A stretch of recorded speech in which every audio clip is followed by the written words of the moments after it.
ellas tú me uses, Señor. Y bendigas, Padre, la exposición de tu palabra, para que de manera clara, sencilla y eficaz, tu pueblo, Señor, y yo podamos escucharla, entenderla, también atesorarla en nuestros corazones, pero sobre todo nos permitas practicarla, Señor. Que así sea, te rogamos en el precioso y bendito nombre de nuestro Señor Jesucristo. Amén y amén.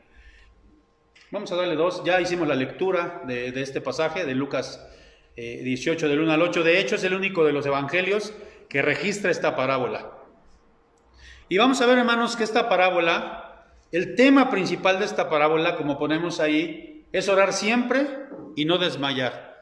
Pero antes de pasar a explicar la parábola en sí, yo quiero explicar qué es una parábola. Quizá algunos de ustedes ya lo saben, pero quizá algunos otros no lo sepan. Y voy a explicar entonces. Una parábola, hermanos, es una enseñanza que Dios quiere darnos a nosotros. Es una enseñanza del cielo, es una enseñanza divina. Y que a veces, pues, obviamente nosotros no entendemos lo divino. A veces no entendemos nosotros la dimensión de lo que Dios quiere enseñarnos. Y por eso Él pone las parábolas, para darnos una enseñanza celestial a través de un ejemplo terrenal. Ustedes van a ver, hermanos, en las Sagradas Escrituras, en el Nuevo Testamento, que Jesús continuamente usó varios ejemplos terrenales. Y hablaba del trigo, hablaba de la cizaña, hablaba de los peces, del mar, del sol, de muchos ejemplos. Entonces, eso es una parábola, es una enseñanza celestial con un ejemplo terrenal. Ahora, vamos a entrar de lleno a esta parábola y ya vimos, esta parábola tiene como meta, como significado principal, el que aprendamos a orar siempre y no desmayar. Vamos a ver lo que dice el versículo 1, aunque ya leímos todo el pasaje, vamos a ir desmenuzando cada uno de los versículos, de estos 8 versículos. Dice el primero: también les refirió Jesús una parábola. Esto quiere decir que ya les había referido otras parábolas. Y aquí nos dice que Jesús les refirió esta parábola sobre la necesidad. Es muy necesario, dice aquí, orar siempre y no desmayar. Y yo quisiera que pudiéramos ver lo que significa esa palabra desmayar, porque esa palabra es clave aquí. Fíjense, esa palabra viene del griego, es una palabra difícil de pronunciar, encaqueo es esta palabra, y significa cansarse, significa desmayarse, significa descorazonarse. Eso es lo que significa esta palabra, desanimarse. Y hermanos, cuando a veces nosotros nos desanimamos, nos descorazonamos, porque pensamos que Dios no nos escucha. O pensamos y decimos, ya le he pedido tanto por esto a Dios y no me contesta. Y entonces muchas veces dejamos de orar, desmayamos en la oración, nos descorazonamos de alguna manera, pues más que nada por nuestro pecado, no tiene nada que ver con Dios, pero a veces pensamos que Dios nos rompe el corazón o nos descorazona al no contestarnos. Eso es lo que pensamos nosotros. Pero fíjense, hermanos, que en ese sentir que Dios nos ha defraudado, nosotros debemos darnos cuenta que no es así. Pero también podemos darnos cuenta que en la vida real, muchos cristianos, e incluso nosotros, podemos decir que a veces hemos desmayado en la oración. Que hemos dicho, ya no voy a orar más por esto, porque Dios no me ha contestado, porque Dios se tarda en contestarme, tanto le he pedido y Él no me contesta. Y entonces es a lo que se le llama, ¿no? Desmayar, descorazonar. Y esto nos hace recordar, hermanos, que nosotros no sabemos cuáles son los tiempos de Dios. Él va a responder cuando sea el tiempo adecuado. Pero a veces a nosotros se nos hace tan largo y eso nos desanima, eso nos descorazona, eso nos hace desmayar. Y entonces esta parábola nos hace mención de que nosotros no debemos desmayar, no debemos dejar de orar hasta que Dios nos conteste. Miren, nosotros hemos escuchado de gente que ha orado por 20 años para que se convierta a uno de sus familiares. Y 20 años.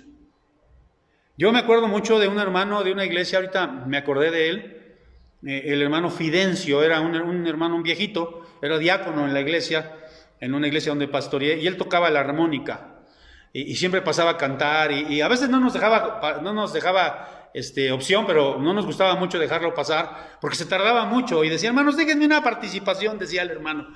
Y entonces pasaba con su armónica y cantaba, y me acuerdo siempre decía, hermanos, el espíritu da para arriba y la carne da para abajo, y siempre contaba sus testimonios y se tardaba unos 15 minutos y a veces ya ni queríamos, nos daba miedo, pero me acuerdo mucho de él porque era un hombre de mucha fe y estaba orando, y por muchos años oró por sus hijos, oró por sus hijas. Y el hermano murió y no le tocó ver a su familia. Pero como al año de que él murió, o a los 2 años, no recuerdo, en una campaña que tuvimos, una campaña en Semana Santa, la familia de él, su hijo y las hijas de ahora sí que sus nietas del hermano y su nieto del hermano y su nuera del hermano se convirtieron al Señor. Y se convirtieron de una manera tremenda porque trabajaban en la iglesia, se hicieron, incluso uno de ellos ahora es diácono y varios de ellos son muy trabajadores en la iglesia. Y al hermano no le tocó ver, pero él no desmayó, él no se cansó, él, aunque venía las situaciones, porque ¿quién es el que nos descorazona? Ahorita vamos a ver eso, hermanos, pero el hermano no desmayó. Vamos a ver la otra lámina. Y quiero que en toda parábola, en todas las parábolas del Señor Jesús, siempre hay prototipos o tipos. Aquí, por ejemplo, la viuda nos representa a nosotros como creyentes. Vamos a conocer un poquito más de esta viuda. Dice aquí, había también en aquella ciudad, no menciona qué ciudad, pero dice en una ciudad, una viuda, la cual venía a él diciendo, hazme justicia de mi adversario. Y aquí podemos explicar, hermanos, que las viudas, ustedes saben, no tenían derechos. Los tribunales de justicia eran para los varones, para los hombres. Y esta mujer no tenía marido y al parecer tampoco tenía hijos porque no la acompañaron. Y una mujer no podía ir sola a una corte a menos que estuviera completamente sola. Y si a veces los jueces no hacían caso a los hombres, imagínense a las mujeres. Entonces podemos ver que esta mujer no tenía quien la defendiera. Fíjense lo que dice, esta mujer venía y le decía al juez, hazme justicia ¿de quién? Ahí lo dice muy claro, de mi adversario. Y la palabra clave en este versículo es esa, adversario. Al parecer, la parábola no dice qué le había hecho este adversario a esta mujer. Se cree que a lo mejor pudo haber sido un fariseo, un líder religioso del pueblo de Israel, porque ellos tenían esa costumbre. Acuérdense, en Mateo 23 y en algunos otros lugares donde se menciona la conducta de los fariseos, se decía que ellos gozaban de despojar a las viudas. Les quitaban sus terrenos a las viudas porque no tenían quien las defendiera. Y entonces, aquí no sabemos qué le había hecho este adversario, pero cuando lo traspolamos a nuestra época, hermanos, a nuestro vivir, nos damos cuenta que ese adversario es el diablo. Esa palabra griega, o la palabra en griego para adversario, es la palabra antidikos. Fíjense bien, esto es muy importante. La palabra dikaiosune o dikos quiere decir justicia. Y cuando le ponemos el prefijo antidikos quiere decir en contra de la justicia. Y es un mote, es un nombre que se le dio muchas veces al adversario, al diablo. Era un nombre para decirle al diablo, el antidikos, el que está en contra de la justicia, el que está en contra de lo bueno, el que está en contra de Dios. Y entonces ese adversario, hermanos, por eso les digo que la viuda nos representa a nosotros, porque ese adversario es el que viene y nos roba la paz, nos roba el gozo, y es el que nos dice, mira, ahí está tu Dios que estás orando y le pides y no te da lo que tú le estás pidiendo. Mira cuánto tiempo. Y Él hace que nosotros entonces desmayemos, nos desanimemos. Pero esta parábola tiene esa función de enseñarnos cómo era esta viuda. Vamos a ver eso, hermanos. Pero entonces la viuda nos representa a nosotros, porque nosotros sin Jesucristo estamos indefensos, no tenemos quien nos defienda. Por eso pongo esta imagen, ¿no? Al enemigo, al antidikos, se le presenta como el león que anda buscando a quien devorar, a quien tragarse, a quien comerse. Y entonces esa viuda nos representa a nosotros. Vamos a darle uno más. Vamos a ver el juez. ¿A quién representa el juez en esta parábola? Porque acuérdense que las parábolas son enseñanzas celestiales con ejemplos terrenales. Entonces, ¿a quién representa el juez? Algunos, malamente, algunos comentaristas, algunos teólogos dicen que el juez representa a Dios. Pero este juez no puede representar a Dios porque este juez era un juez malvado. Incluso dice, ni temía a Dios ni a hombre. Era un juez que hacía lo que le pegaba la gana. Entonces este juez no puede representar a Dios. Pero lo que sí hace, y vamos a ver aquí en el versículo 2, dice así, en Lucas 18, versículo 2, diciendo, había en una ciudad un juez que ni temía a Dios ni respetaba a hombre. Entonces este juez, vuelvo a repetir, no podía representar a Dios, pero lo que sí hace la palabra de Dios en este versículo, en este capítulo, es que nosotros podamos darnos cuenta como esa polaridad de este juez malvado y la bondad de Dios. Es como para comparar, este juez no representa a Dios, pero sí hace una comparación con lo malvado que era este juez y lo bondadoso que es Dios. Fíjense, si este hombre tan injusto, porque así lo dice la palabra, fíjense, era un hombre ateo, no creía en Dios, no temía a Dios, y tampoco respetaba a hombres, era no sé, a lo mejor podríamos decir un típico político de hoy en día, ¿no?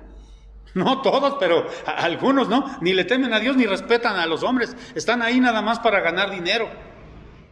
Era un servidor público, se le pagaba para que ayudara a las personas, para que hiciera justicia de las personas, pero no lo hacía. Entonces, si este hombre tan injusto, tan malvado, tan ateo, estuvo dispuesto a responder a los ruegos persistentes de esta viuda, ¿cuánto más nuestro Padre no estará dispuesto? Porque este juez no representa a Dios, pero sí nos presenta la comparación. Si este juez tan malvado le dio a esa mujer lo que pedía, ¿cuánto más Dios no nos dará a nosotros, hermanos? Porque Él es un Dios bueno, un Dios de bondad. Pero vamos a ver. Podemos ver en esta parábola, y yo les dije al principio que esto era, digamos, el quid de esta parábola, el centro de esta parábola, el objetivo de esta parábola, y es la constancia y la perseverancia. Son cruciales, hermanos, en la oración. Miren, vamos a leer versículos 4 y 5. Dice, y él no quiso por algún tiempo, está refiriéndose obviamente al juez injusto, y él no quiso por algún tiempo, pero después de esto dijo dentro de sí, aunque ni temo a Dios, o sea, él reconocía que no temía a Dios, ni tengo respeto a hombre, sin embargo, porque esta viuda me es molesta, le haré justicia, no sea que de continuo me agote la paciencia. Miren, cuando dice aquí que era molesta, ¿ustedes qué se imaginan cuando dice que esta mujer era molesta? Por eso pongo esta imagen aquí, la imagen de un mosquito, no sé si se alcanza a ver ahí en sus hogares, pero es un mosquito. Ustedes están en una noche o estamos en una noche, por ejemplo, estas que empieza a hacer calor, y por ahí se cuela algún mosquito, ¿no? Y está... y eso es muy molesto. Entonces uno se para y lo trata de matar o lo espanta, y entonces ya piensas que lo mataste, te vuelves a acostar y escuchas otra vez. Y eso es muy molesto. Y el mosquito, hasta que no te paras y de veras lo mates, vas a seguir escuchando ese zumbido molesto. Pues esta mujer era algo similar. Venía con este hombre y lo molestaba y le decía, no sé si venía de temprano o en la noche, pero era una mujer, como dice ahí, muy molesta. Ahora, fíjense, hermanos, aquí hay algo bien interesante, porque dice, no sea que de continuo me agote la paciencia. Y cuando busqué esa palabra, agotar la paciencia, encontré esa palabra griega, hupopiazo es esta palabra. ¿Y saben qué significa? Literalmente golpear abajo del ojo, o bajo el ojo. Por ejemplo, cuando te golpean y te dejan un ojo moro. Eso es a lo que se refiere. Entonces este hombre estaba ya al borde de golpear a esa viuda. Estaba así ya al borde de su paciencia terminar y golpearla. Era tan molesta. Y entonces, hermanos, aquí cuando nosotros podemos ver cómo Dios, delante de Él, hermanos, cuando venimos delante de Él, para Dios nosotros no somos molestos. Tú puedes venir en la mañana, en la noche, en la madrugada, a cualquier hora, a pedirle a Dios. Hay gente que yo he escuchado que dice, no, es que yo no le pido a Dios porque está muy ocupado en otros asuntos, porque Dios está atendiendo a otras personas. Y dice la Biblia en uno de los salmos, he aquí, no descansa, no duerme el que cuida a Israel. Y podemos venir a la hora que sea, y podemos venir con nuestros ruegos y decirle, y podemos vaciar nuestro corazón, incluso a veces hasta nos da permiso de reclamarle, de decirle, Señor, mira, esto es lo que me está molestando, y Él no va a perder la paciencia. Él quiere que nosotros vengamos delante de Él. Vamos a darle uno más. Dios quiere, como menciono, que vengamos de continuo. Fíjense cómo dice el versículo 5, ahora vamos a poner énfasis en este versículo. Sin embargo, porque esta viuda me es molesta, acuérdense de eso, ¿no? Le haré justicia, no sea que viniendo de continuo me agote la paciencia. Y hemos estado viendo y estamos observando que el Señor no es como ese juez. Él no solamente no se molesta cuando tú vienes a Él, sino que se goza cuando tú vienes a la presencia de Él, como lo hemos estado viendo, cuando vienes a la intimidad de Él. De hecho, hermanos, es el efecto contrario, como dice aquí. El juez no quería, ¿verdad?, que ella viniera. Y yo me imagino que, y por eso le puse ese título, ¿no? Cuando la veía, él decía, ¡ay, otra vez tú! ¡Otra vez esta mujer molesta! De seguro, ¿no? A lo mejor con palabras coloquiales que usaríamos hoy. ¡Ay, ahí viene esa vieja otra vez! Pero con Dios es el efecto contrario. Él quiere que tú vengas de continuo. Por eso esta parábola nos enseña la necesidad de orar siempre y no desmayar. Como yo decía, ¿no? A lo mejor el Señor, tú dices, es que ya oré un mes, ya oré un año, pero no es el tiempo adecuado, hermanos. Y eso lo vamos a ver ahorita. Vamos a darle uno más. Aquí, hace rato hablábamos de la paciencia de este juez, ¿no? ¿Se acuerdan qué significaba esa palabra cuando dice, no sea que me agote la paciencia? Pues significaba que ya estaba a punto de darle un golpe, ¿no? Pero fíjense aquí lo que dice Romanos, bueno, el pasaje aquí dice, el 5 ya lo leímos, ¿no? No sea que viniendo de continuo me agote la paciencia. Este es Lucas 18, versículo 5. Pero miren lo que dice Romanos 15, 5, y este es uno de los atributos, de las características que tiene nuestro Dios. Y dice aquí, pero el Dios de la paciencia y de la consolación os dé entre vosotros un mismo sentir según Cristo Jesús. Y si tú escuchaste bien, una de las características de Dios es que Él es el Dios de la ¿qué? De la paciencia. Y esa palabra paciencia en el Nuevo Testamento tiene un sinónimo. Y ese sinónimo es la palabra longanimidad. Longanimidad y paciencia es lo mismo. Cuando se dice a alguien, es que él es muy longánime, quiere decir que es muy paciente. Y yo decía hace tiempo en una predicación, cuando hablábamos acerca del fruto del Espíritu Santo y cuando hablábamos de la paciencia, precisamente, mencionaba que la palabra longanimidad de ahí viene la palabra longaniza, de ahí viene la palabra longitud. Porque la paciencia del Señor es larga, es paciente, es una de sus características. Él no te va a querer dar un golpe, a Él no lo vas a aburrir. Yo pensaba, por ejemplo, hay servidores públicos, también debemos decirlo, que sí hacen con amor su trabajo, que sí atienden a las personas, que sí se ponen en el lugar de esas personas, que sienten el dolor y que quizá se han puesto la camiseta de su trabajo y hacen bien su trabajo. Pero déjenme decirles algo, esas personas tienen un horario. Y por más que sean buenas, alguien te puede recomendar, me acuerdo que hace años andábamos buscando un trámite de una iglesia y nos dijeron, no, vayan con esa persona, fulanita de tal, porque esa persona sí es bien humana, esa persona sí los va a atender, sí los va a escuchar. Bueno, fue cierto. No hubo que darle dinero y nos escuchó. Pero esa persona tenía un horario y se acaba ese horario. Yo pienso en las mamás, ¿no? Qué pacientes son. Yo veo, ¿no? Y veo escuchar llorar a los chamacos y digo, ay, no, ay, Dios mío. Cuando yo me casé, yo quería tener 5 o 6 hijos, porque yo nada más mi hermana y yo fuimos la parejita, y yo anhelaba tener muchos hijos, pero cuando tuve la primera y ver cómo lloraba y todo, no, dije, viva la paz en Chiapas, ahí muere. Pero a veces yo veo la paciencia de las mamás, y el chamaco llorando, y ándale, mijito, y yo digo, ay, para mis pulgas, soy como este juez, yo le hubiera soltado uno en el ojo, ¿no? Pero Dios no es así, Dios es paciente. Eso nunca va a pasar con Dios. Él está, hermanos, para nosotros en todo momento. No lo fastidias ni le aburres. Él te dedica todo el tiempo del mundo. Nunca nos dirá, como veíamos el título de esta predicación, ¿otra vez tú? ¿Otra vez aquí, Marta? ¿Otra vez aquí, Ari? ¿Otra vez, Moy? Él nunca va a decir eso, al contrario. Él va a decir, qué bueno que viniste otra vez, qué hermoso, qué lindo es que vengas y tengas esa comunión conmigo. Eso es precioso. Pero vamos a ver, hermanos.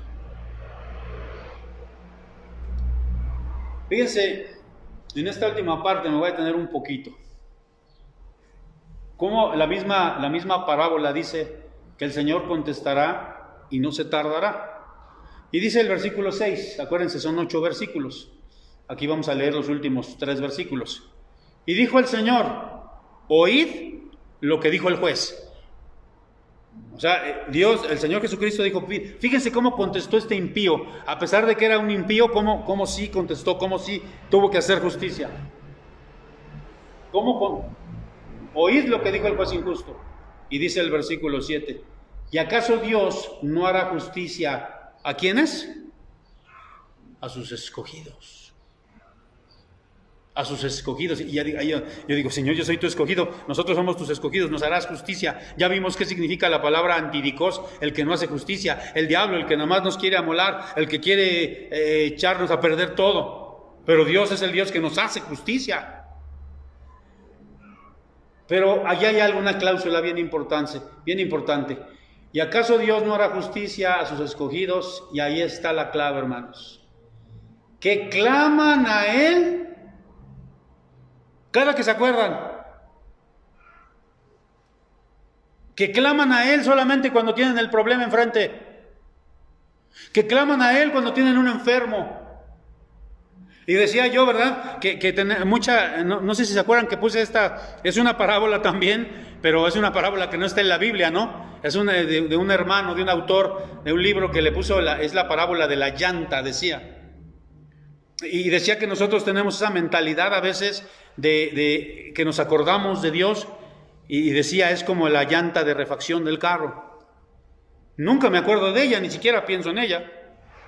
Pero cuando se me poncha una llanta, ahí tiene que estar. Y voy en la parte de atrás o adelante, como sea, donde esté, y aquí estás, y hasta la acariciamos y la cambiamos, la ponemos, nos sacó del apuro. Pero una vez que nos sacó del apuro, la volvemos a poner en la parte de atrás y no nos volvemos a acordar de ella hasta que la volvemos a necesitar. Y a veces esa es la mentalidad.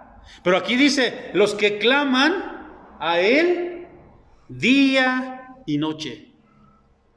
Los que no cejan en su intento, los que no cejan en pedirle y decirle, y son necios, y son como esa mujer, y son como ese mosquito, y vienen y Él no se va a molestar, y quiere que tú lo hagas continuamente, y vengas y le digas, y le digas, y le digas. Y a veces nos contesta rápido, en el sentido de tiempo para nosotros, ¿no? Pero a veces, como les digo, vamos a tardar años, y a veces a lo mejor ni lo vamos a ver. Pero Él quiere que sigamos orando. Ahora, fíjense, hermanos, cómo dice ahí. ¿Se tardará en responderles? Es una pregunta, como hemos dicho, una pregunta retórica, porque la respuesta es obvia. Y ahí mismo dice, os digo que pronto les hará justicia. Es decir, la respuesta, ¿se tardará en responderles? La respuesta es no. La respuesta es, os digo que pronto les hará justicia. Ay, hermano, pues ¿qué tan pronto? Pues mire, yo sigo orando y no recibo. Esto tiene que ver, hermanos, con los tiempos de Dios. Y ya hemos mencionado también una palabra Bueno, hay dos palabras para la palabra tiempo. Una es el cronos, el que entendemos nosotros, el tiempo que entendemos nosotros, o que más o menos, ¿no? Yo aquí tengo pues un reloj que tiene un cronómetro. Ajá, y entonces el cronómetro va corriendo, y yo sé que, pues ya van a ser la 1, ya apúrese, pastor. Y entiendo ese tiempo cronos. Pero cuando, pues de alguna manera Dios me dice que hay un tiempo, que es el tiempo kairos, que es el tiempo cuando Él quiere contestar, cuando sea el momento oportuno y adecuado, pues entonces yo digo, Señor, cuando tú quieras responderme, pero yo te voy a seguir pidiendo. Y cuando llegue al cielo, tú no me vas a poder decir, Señor, que yo no te pedí. Yo estuve ahí pidiéndote siempre, estuve ahí, fui como esa viuda, incluso más testaruda, o más testarudo. Y el Señor en su momento, hermanos, va a responder. En el momento que Él crea oportuno, va a responder. Pero no tenemos que dejar de orar. Y aquí dice, ¿no? Al terminar dice, el Señor sí les va a responder, a lo mejor tarde en nuestro cronos, pero a tiempo en su kairos. Pero dice, cuando venga el Hijo del Hombre, hallará fe en la tierra. Para orar de esta manera, para orar sin cesar, para orar sin dejar de hacerlo continuamente, de continuo, para hacerlo día y noche, se necesita fe. Se necesita fe. Creerle a Dios. Yo no sé, Señor, tú te estás tardando, pero yo te creo y que en algún momento tú me vas a contestar. Y por eso vengo, y por eso no dejo de orar, por eso no desmayo, por eso no me desanimo, aunque venga el diablo y me quiera desanimar. No me voy a dejar desanimar. Fíjense, un ejemplo, podemos encontrar un ejemplo, hermanos. ¿Se acuerdan ustedes cómo fue que el diablo, Satanás, engañó a Eva? Que por cierto, déjenme hacer una anotación. No era la serpiente, no era el diablo entró en la serpiente. O sea, la serpiente es como el animal no tiene nada, es un animal que Dios creó, ¿verdad? Pero el diablo vino y se metió en la serpiente. ¿Y cómo el diablo, metido en la serpiente, engañó a Eva? ¿Se acuerdan cómo fue que la engañó? Engañándola, precisamente, haciendo ver a Dios mal y diciéndole, mira, Dios no quiere que tú seas como Él.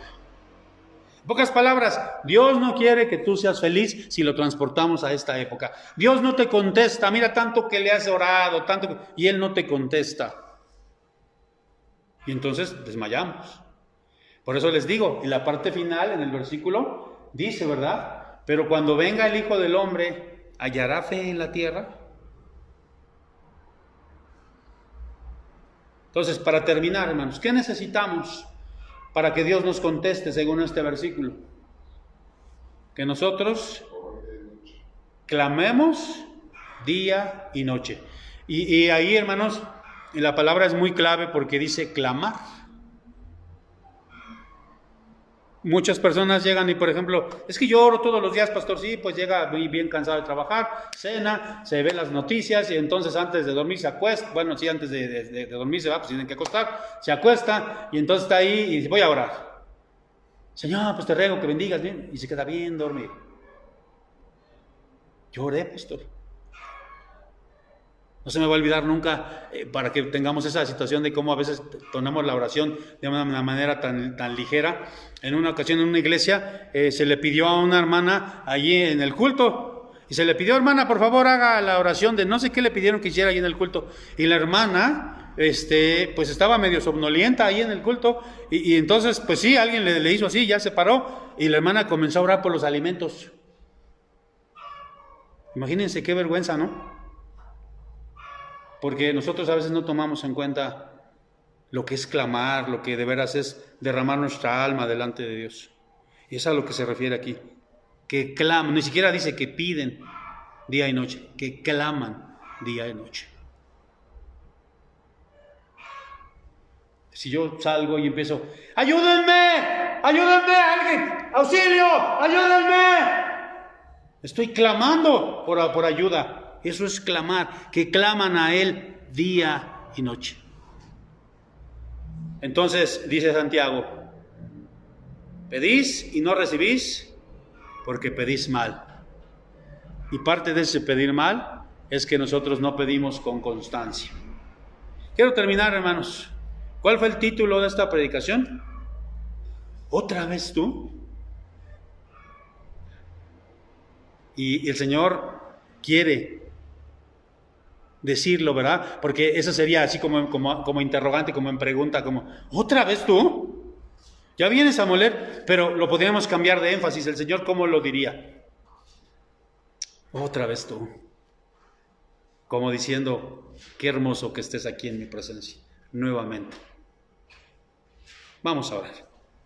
Señor, gracias por esta parábola en la que tú nos enseñas a orar de continuo, a orar siempre y no desmayar. Dice esta parábola que es una necesidad y que tú nos vas a escuchar y que tú nos vas a contestar sí o sí a tus escogidos, pero dice aquí que claman a ti día y noche. Ayúdanos a no desmayar en esas oraciones. Incluso, Señor, si hay alguna oración que por ahí ya la desechamos, hay algo que hemos deseado mucho y que lo hemos desechado porque nos ha faltado la fe, porque nos hemos desanimado, que hoy, Padre, volvamos a retomarlo y que hoy lo podamos volver a poner delante de ti y decirte, Señor, ayúdanos a orar sin cesar, a no desmayar, para que, Señor, tú nos contestes en el debido tiempo y conforme a tu voluntad. En el nombre de Jesucristo. Amén y amén.